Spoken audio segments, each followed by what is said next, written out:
So Krishna began eagerly drinking the milk. And sometimes, milk would splash out of the side of his mouth. And then very instinctively, Mother Jasoda would just take the edge of her sari and she would clean Krishna's lips and clean Krishna's face.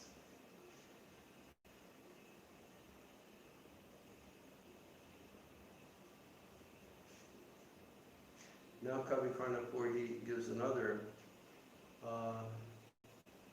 description of how Jasoda was seeing the Lord.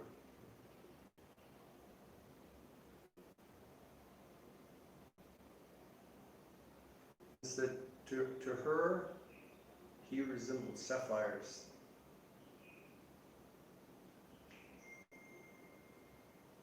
And his mouth was red like a beautiful bimba fruit.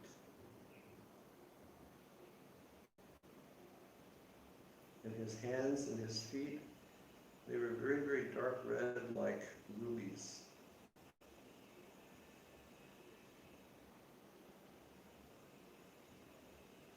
And the nails of his fingers and his toes, they were just shining like jewels.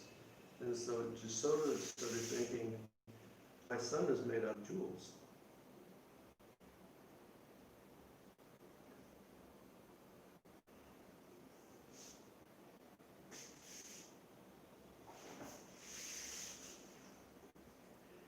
And then she noticed on his chest this mark, and what it was a Srivasa. But she thought that it was like milk that had fallen onto his chest, and so she was trying to wipe away this Srivasa mark, but it wouldn't go.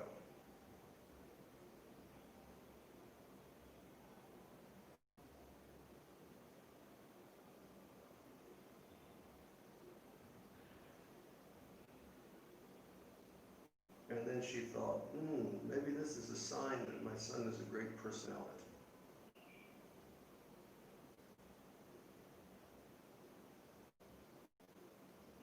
And Kavi Karnapur says that when she observed Krishna's hands and his feet, for her it was like seeing beautiful clusters of lotuses floating in the Jamuna River.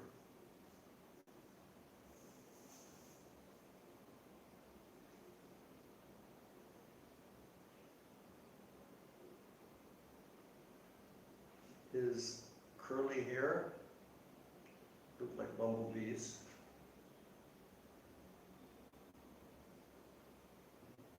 His hair was as dark as the night.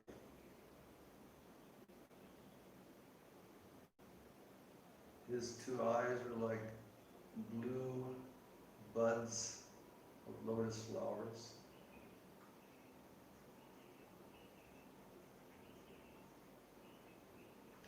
And then it describes his nose.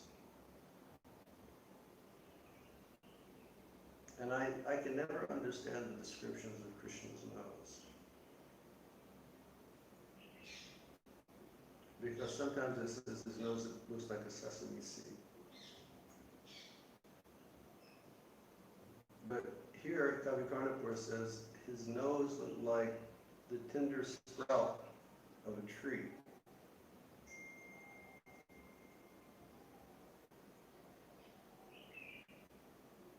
And his nostrils looked like bubbles floating in the Jamuna.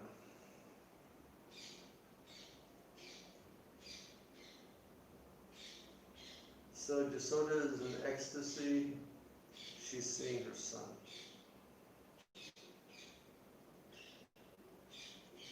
And then the elderly gopis, they can't contain themselves.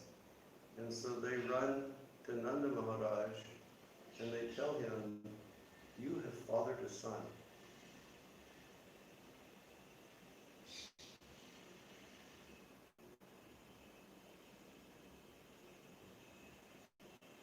And Nanda, his heart had like was practically dried up because he had never had a son. And he felt like my heart is just like a patch of the desert, but now that desert was flowing with ambrosial nectar.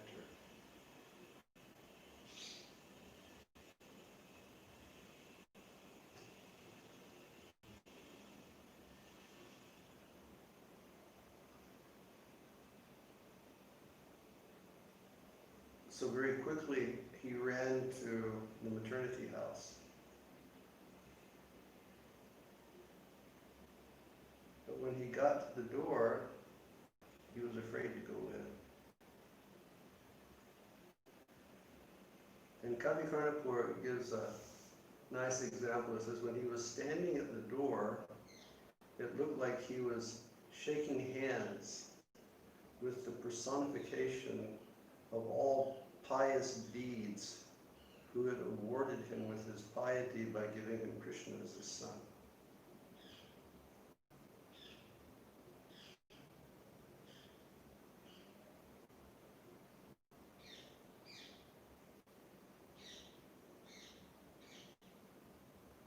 So Nanda Baba wasn't sure what to do. And then Yogamaya very gently pushed Nanda Maharaja inside the room.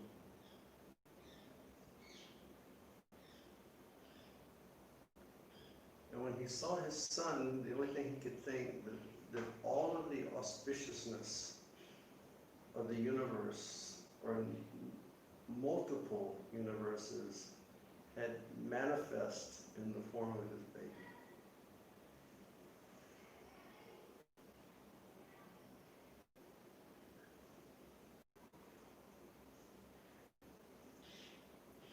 Seeing his son, he attained happiness and perfection.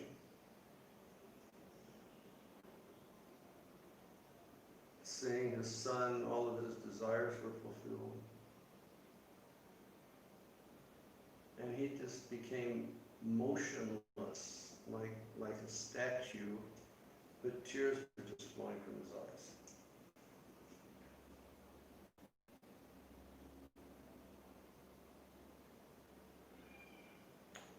So then the word started circulating in Vraja that this wonderful child Krishna had been born.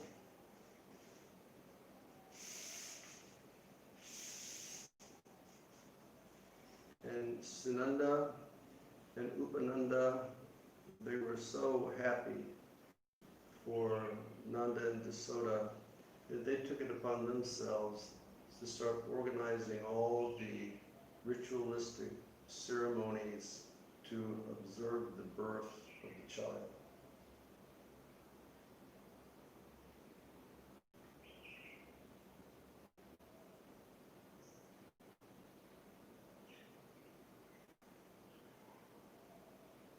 And the first thing they did is they gave cows to every Brahmin, and all of those cows were decorated so beautifully with golden horns and golden, necklaces, and so they gave cows.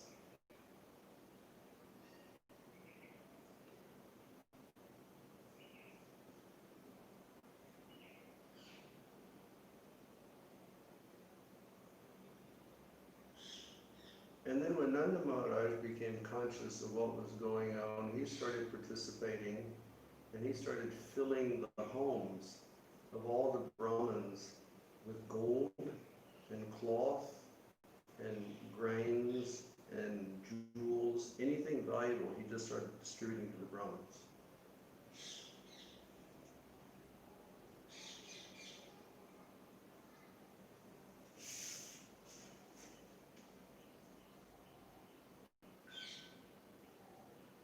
And Karikana says that he was giving so much that all of the Kamadhenus, or the desire-fulfilling cows, and all of the Kalpavrikshas and Vrindavan, they're saying, Nanda Baba, give us a break. We can't produce any more stuff for you to pass out to everyone.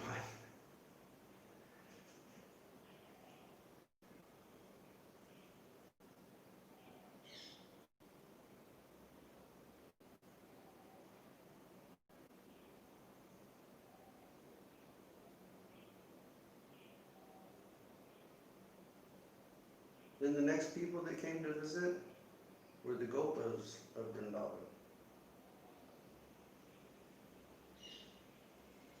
And it said they were so beautiful. They were like dressed in beautiful yellow, and they had colorful turbans, bound with gold ropes, and they were carrying bamboos, and on either end of the bamboo, they had golden pots that were filled with milk and yogurt and butter and ghee and wet cheese and dry cheese, and they just started bringing all of these things as an offering.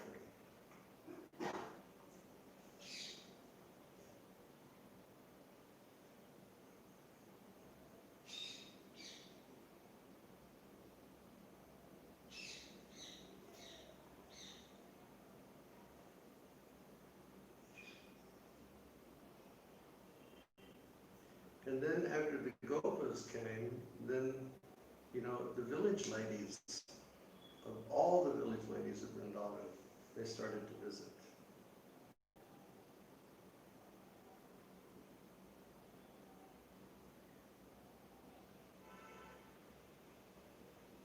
And these ladies, when they were in their homes, and they heard that this child had been born, and they heard the descriptions of this child, immediately they started experiencing the most intense feelings of joy and love that they'd ever had in their entire lives.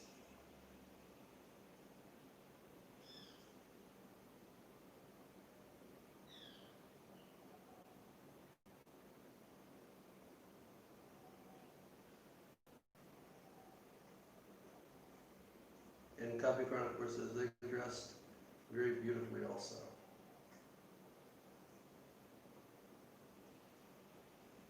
So they wore nice necklaces that had big rubies hanging from them.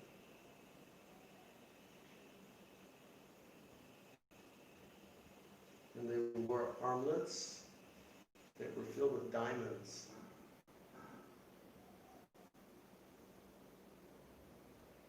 And they had golden bangles that were inlaid with precious jewels.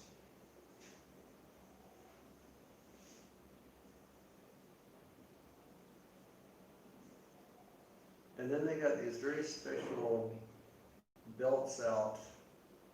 They were made from gold, and they had many small bells on them that they hung on their waist.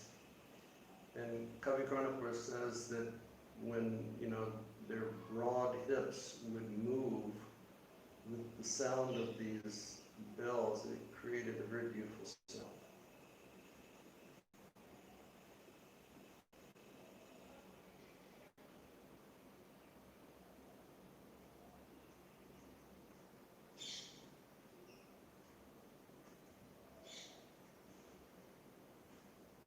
And he says that they wore very bulky golden anklets.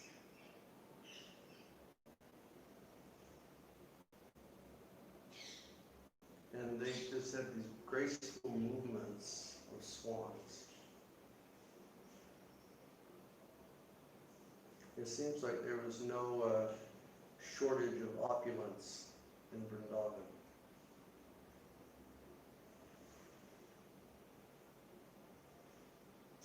So they brought many objects to offer to the Lord and to worship the Lord.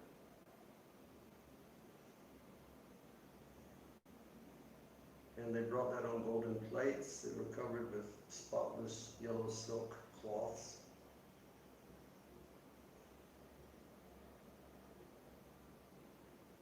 And then they worshipped the Lord with these items. And then they worshiped the Lord with their loving glances.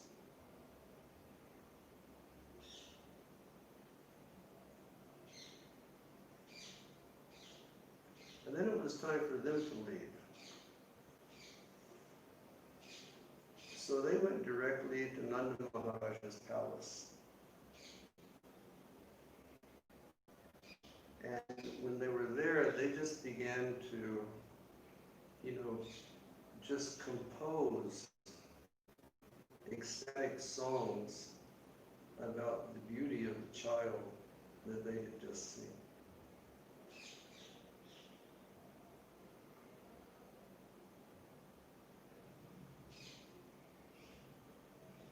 And as they were singing, they started getting overwhelmed in ecstasy.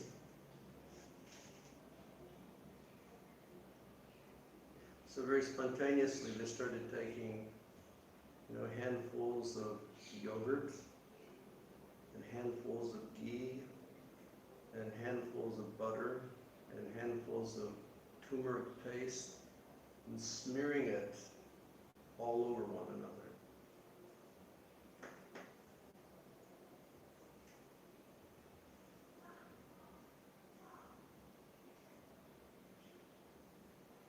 Do you all do the same thing at New Vraja? No? They were just like singing and covering themselves with all these beautiful substances.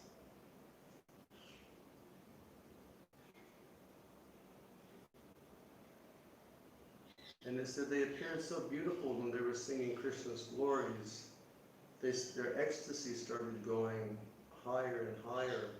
Then they started grabbing, balls of cheese, and they just started throwing it at one another.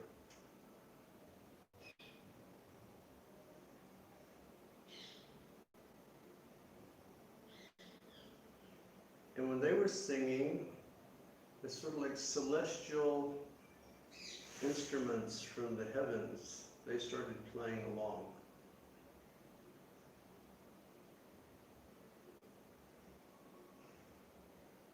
And that sound and their singing combined with the Brahmins chanting, it made like a perfect spiritual atmosphere.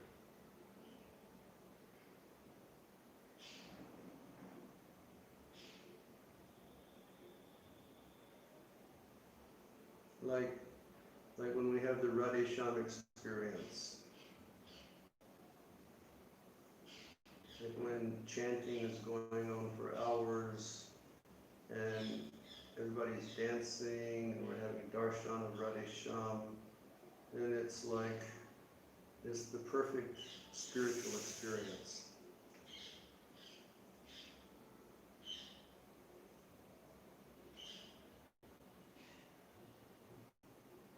But then they had a problem. And the problem was the same problem that they have in India today. And it's called sanitation. But because they were so much milk was flowing, and so much yogurt was flowing, then all the drains in Nanda Maharaja's capital became filled with milk and ghee and yogurt.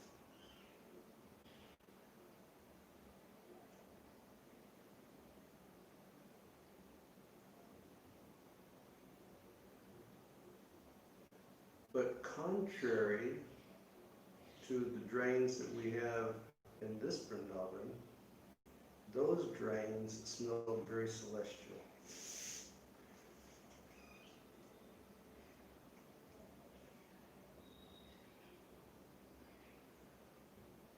And then the Devtas, they all began, appearing as birds in Vrindavan, and they began drinking this sweet celestial nectar from the drains.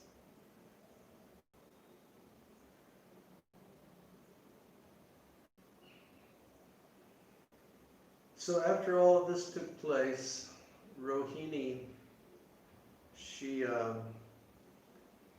worshipped all of the elderly gopis.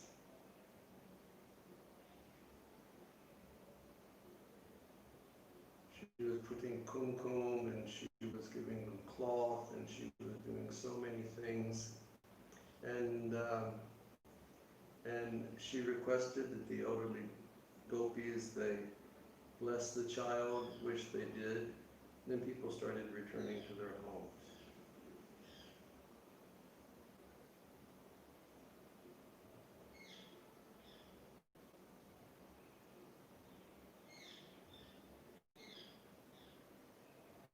So we said that one of the main points of Krishna appearing was to perform his pastimes that we could see and that we could speak about.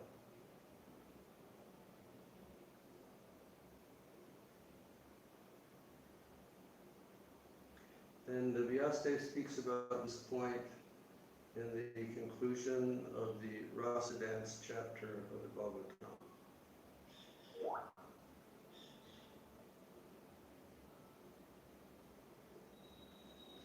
And there he says, Anugrahaya bhaktanam manusham deham astita bhatite tadrishi krida yakshruta tat paro bhavet.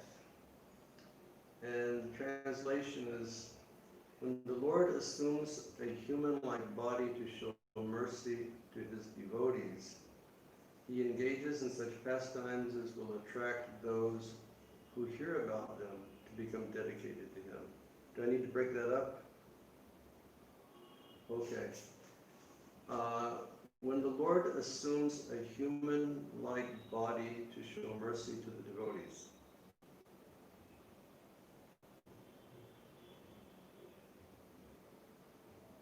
he engages in such pastimes that will attract those who hear about them to become dedicated to him.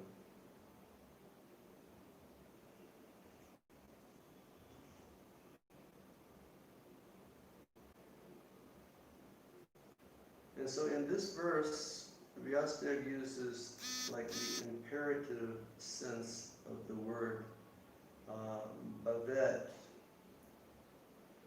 And by doing so, he insists to his listeners that we should always hear about Krishna's pastimes.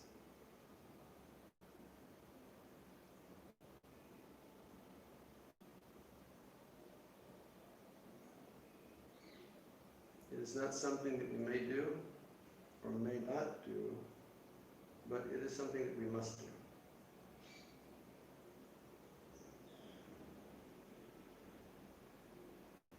Krishna has appeared in a human-like form. And he is engaged in Vrindavan pastimes, which are filled with sweetness.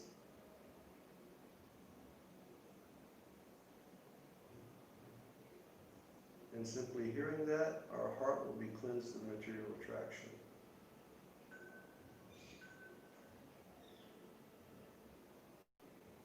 And not to do that would be going against our most essential spiritual duty to hear about Krishna and remember Krishna.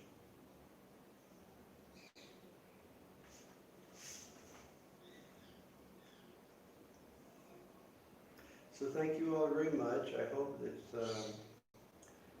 you have a wonderful day and that your day is filled with remembrance of the activities of Krishna.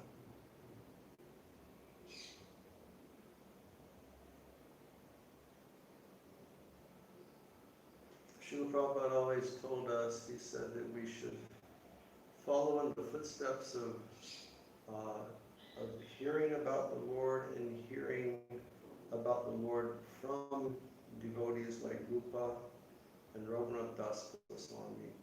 And then if we do that, then a true understanding of divine love will arise within the heart.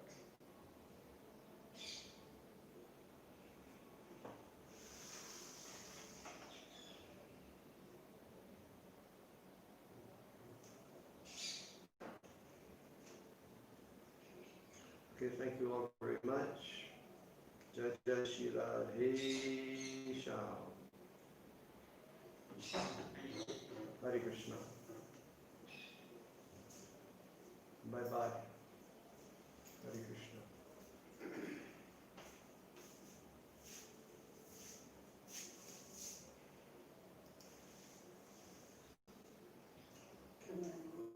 Let me see offering. Wait for a minute.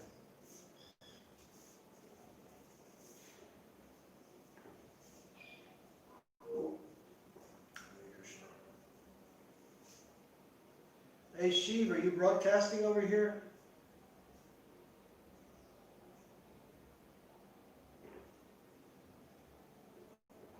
Hare Krishna.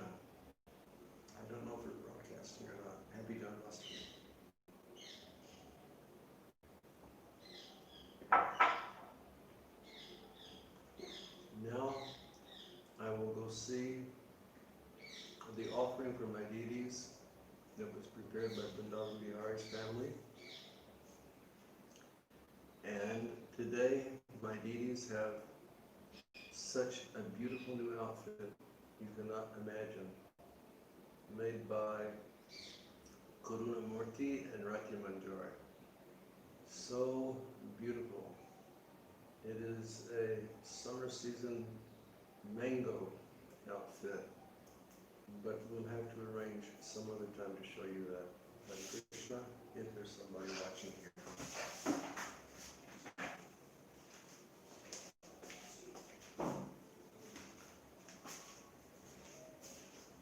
Is that broadcasting?